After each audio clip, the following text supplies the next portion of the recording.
Renungan Pagi, Christ Triumphant atau Kristus yang Menang oleh Ellen G. White, 28 Desember 2025. Mari kita berdoa.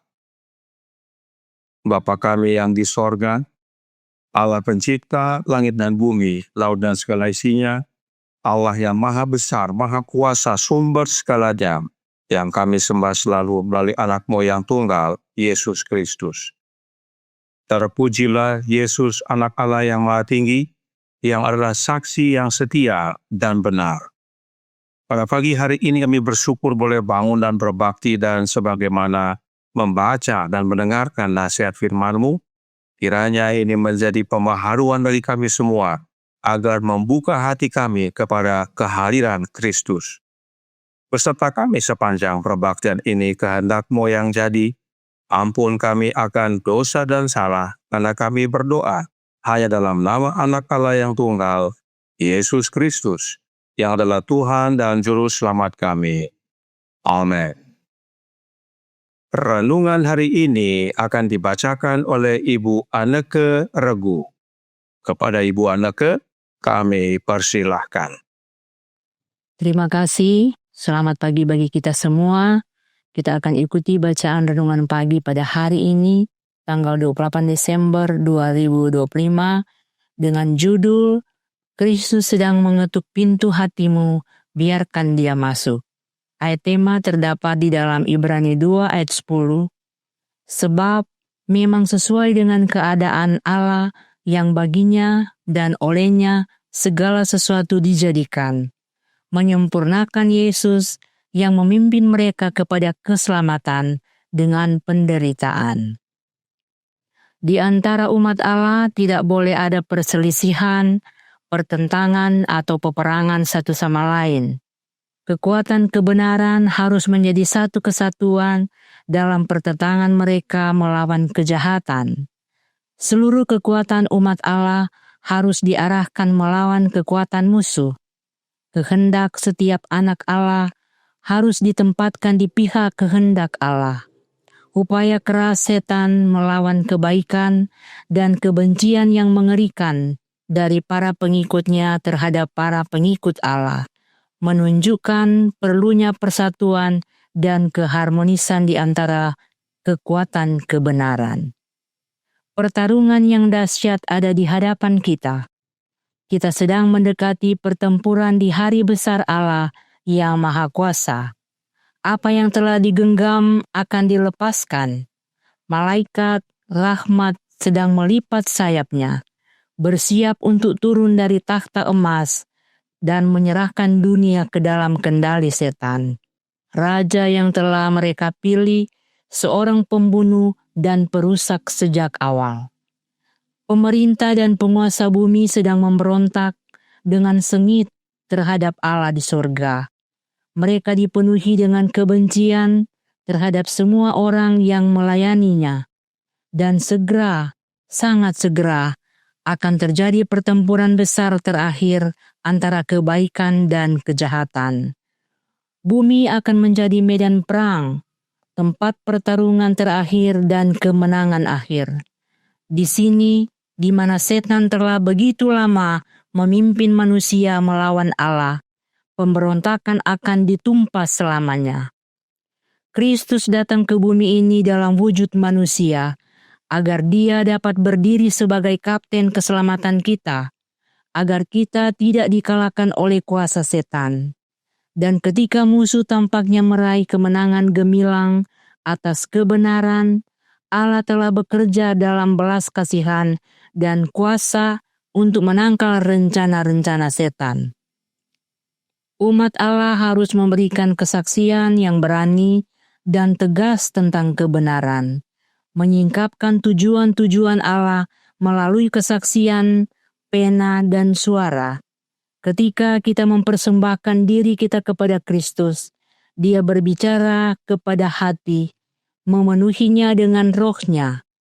Kita tidak punya waktu untuk bergumul dan berselisih di antara kita sendiri. Tidak ada waktu untuk membangun prasangka atau menyimpan prasangka. Sudah terlambat untuk ini. karena Kristus sudah diambang pintu. Ada realitas dalam doktrin yang sehat. Doktrin itu bukanlah uap yang lenyap. Terang harus bersinar dari firman Allah. Allah memanggil umatnya untuk mendekat kepadanya. Jangan biarkan siapapun menjadi penghalang antara dia dan umatnya. Kristus sedang mengetuk pintu hati, mencari jalan masuk. Maukah Anda membiarkan dia masuk? Letter 153 tahun 1901. Demikian bacaan renungan pagi kita pada hari ini. Tuhan Yesus memberkati. Terima kasih atas penatalanan Ibu Anda ke Tuhan Yesus memberkati. Selamat pagi saudaraku dalam Tuhan. Pekabaran renungan pagi hari ini adalah kebenaran vital. Roh Nubuat berkata dalam manuskrip 20 tahun 1885 paragraf 25. Kristus berkata, "Lihat, aku berdiri di buka pintu dan mengetok. Jikalau ada orang yang membukakan pintu, aku akan masuk mendapatkannya, dan aku makan bersama-sama dengan dia, dan ia bersama-sama dengan aku." Wahyu 3 ayat 20. Jangan menutup pintu hatimu dan kemudian berduka karena Yesus bukanlah tamumu. Dia sedang mengetuk pintu hatimu. Izinkan dia masuk. Dia akan memberimu kedamaian, kebahagiaan, sukacita, dan kuasanya. Wahyu 3 ayat 20 adalah perkataan Yesus kepada jemaat Laodikia bahwa Yesus rindu untuk masuk ke dalam hati kita dan berdiam di sana. Yesus yang ketuk, dan saat kita buka pintu hati kita, maka Yesus yang masuk. Dan saat Yesus masuk, maka Yesus akan berikan kepada kita kedamaian, kebahagiaan, sukacita, dan kuasanya. Kemudian, dalam manuskrip 40A, tahun 1890 paragraf 76 dikatakan, Tuhan Yesus berkata, "Lihat, aku berdiri di buka pintu dan mengetok. Jikalau ada orang yang mendengar suaraku dan membukakan pintu, aku akan masuk mendapatkannya, dan aku makan bersama-sama dengan dia, dan ia bersama-sama dengan aku." Wahyu 3 ayat 20. Roh yang dingin, kritis, dan sarkastik yang telah bersemayam di hatimu telah mengusir kasih Yesus. Usir roh ini yang sangat tidak seperti Kristus, dan biarkan Yesus mengisi kekosongan itu dengan rohnya sendiri yang lemah lembut dan berbelas kasih. Bila Yesus masuk dalam hati kita, yaitu oleh kehadiran rohnya, maka kelemah lembutan dan belas kasih menguasai hati kita. Nah, perhatikan yang Roh Nubuat nyatakan tentang Wahyu 3 ayat 20 dalam manuskrip 38 tahun 1865 paragraf 29. Maukah engkau membuka pintu hati Anda dan membiarkan Yesus mengambil alih? Maukah Anda mengizinkan Yesus membersihkan bait jiwa dari sampah-sampahnya? Maukah Anda mengizinkan Roh Kudus mengambil alih tempat kediaman manusia? Jika Anda melakukan ini, Anda akan memiliki pikiran yang rendah hati tentang diri Anda. Anda tidak akan meninggikan ide dan pendapat Anda sebagai yang tertinggi. Apakah ada dua yang masuk dalam hati kita dan membersihkannya, yaitu Yesus dan Roh Kudus? Tentu tidak. Hanya satu yang masuk dalam hati kita, yaitu Yesus, dan dialah Roh Kudus itu. Sebab Yesus hadir oleh kehadiran Roh-Nya yang kudus dalam hati kita. Dan bila Yesus berkuasa dalam hati kita, maka kehidupan rendah hati menjadi bagian kita. Jadi, saudaraku dalam Tuhan, bila Yesus masuk dalam hati kita, membersihkan hati kita dan tinggal di dalamnya, maka 1. Ada kedamaian. 2. Ada kebahagiaan. 3. Ada sukacita. 4. Ada kuasa. 5. Memiliki kelemah lembutan. 6. Kehidupan berbelas kasih. 7. Kerendahan hati. Inilah yang kita perlukan agar yang renungan pagi hari ini nyatakan boleh terwujud. Christ Triumphant halaman 369 paragraf 2 berkata, di antara umat Allah tidak boleh ada perselisihan, pertentangan, atau peperangan satu sama lain. Kekuatan kebenaran harus menjadi satu kesatuan dalam pertentangan mereka melawan kejahatan. Seluruh kekuatan umat Allah harus diarahkan melawan kekuatan musuh. Kehendak setiap anak Allah harus ditempatkan di pihak kehendak Allah. Upaya keras setan melawan kebaikan dan kebencian yang mengerikan dari para pengikutnya terhadap para pengikut Allah menunjukkan perlunya persatuan dan keharmonisan di antara kekuatan kebenaran. Hal ini dapat terwujud hanya bila Yesus masuk ke dalam hati kita. Dan kehadiran Yesus dalam hati kita itulah yang disebut penghibur. Roh Nubuat berkata dalam suratnya nomor 114, 1897, paragraf 4. Tetaplah gembira. Jangan lupa bahwa engkau memiliki penghibur, Roh Kudus, yang telah ditetapkan Kristus. Kamu tidak pernah sendirian. Jika kamu mau mendengarkan suara yang sekarang berbicara kepadamu, jika kamu segera menanggapi ketukan di pintu hatimu, masuklah, Tuhan Yesus, supaya aku dapat makan bersamamu, dan engkau bersamaku, tamu sorgawi akan masuk. Lihat Wahyu 3 ayat 20. Ketika unsur ini yang sepenuhnya ilahi tinggal bersamamu, ada kedamaian dan ketenangan.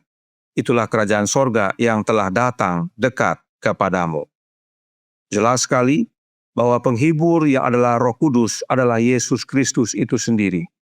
Penghibur yang Yesus janjikan itu adalah kehadiran Yesus itu sendiri, yaitu oleh kehadiran Roh-Nya yang kudus. Itu sebabnya Yesus berkata kepada para murid-muridnya, "Aku tidak akan meninggalkan kamu sebagai yatim piatu. Aku datang kembali kepadamu." Yesus kembali oleh kehadiran Roh-Nya. Itu sebabnya renungan hari ini berkata dalam Christ Triumphant, halaman 369, paragraf 6. Ketika kita mempersembahkan diri kita kepada Kristus, Dia berbicara kepada hati, memenuhinya dengan Roh-Nya. Yesus memenuhi hati kita dengan Roh-Nya Kristus itu sendiri, bukan dengan Allah Roh. Saudaraku dalam Tuhan, doktrin Trinitas menghalangi Yesus untuk masuk ke dalam hati kita. Sebab doktrin Trinitas menawarkan pribadi yang lain yang bukan Yesus, yang disebut Allah Roh Kudus. Allah Roh Kudus itu bukan Roh Kristus. Tidak ada dalam Alkitab ayat yang menyatakan bahwa Allah Roh Kudus yang masuk dalam hati kita. Tetapi ayat tentang Yesus masuk dalam hati kita ada.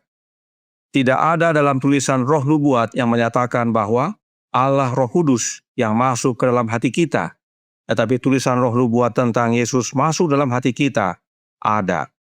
Karenanya, doktrin Trinitas menghalangi untuk Yesus masuk ke dalam hati kita dan mengubahkan kita. Oleh sebab itu, renungan hari ini berkata dalam Christ Triumphant, halaman 369, paragraf 7. Ada realitas dalam doktrin yang sehat.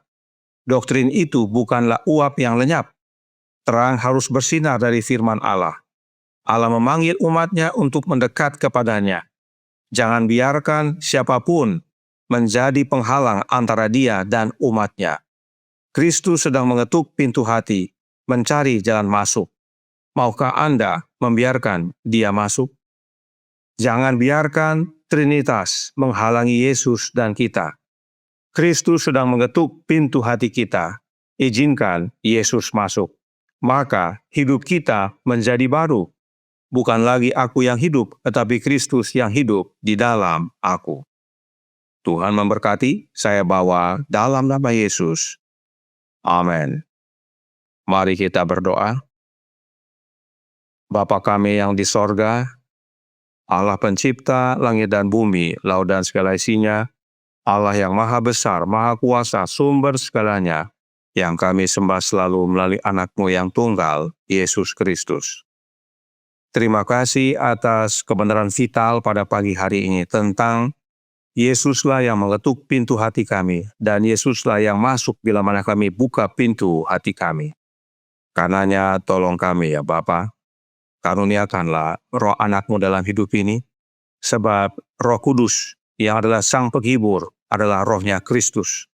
Dan bila mana Kristus berkuasa dalam hati kami, maka ada sukacita, kedamaian, kebahagiaan, kuasa, kelemah lembutan, belas kasihan, kerendahan hati. Dan ini akan mengubahkan hidup kami menjadi saksimu kepada banyak orang, sehingga banyak orang juga bertobat kepadamu, ya Bapa.